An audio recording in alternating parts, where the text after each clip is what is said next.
Hi guys and welcome to our YouTube channel 1-2-Step. Today I'm here with another new video to show you guys on how you can check your balance on your MetaTrader 5. To do so, first of all, do make sure your device has stable Wi-Fi connection, and after making sure of it, open up your MetaTrader 5.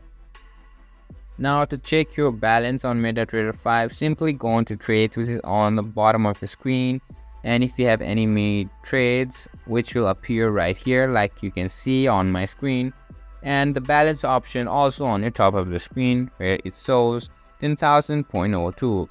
It is the balance right now on my account. It can be different on yours, and this is how easily you can check your balance. This was for this video, and I hope you guys find that video helpful on how you can check your balance on your MetaTrader 5. If you found our video helpful, make sure to leave a like, subscribe to our YouTube channel and hit the bell notification, and don't forget to drop a comment per review. And for more content like this, see you guys in our next video. Thank you for watching.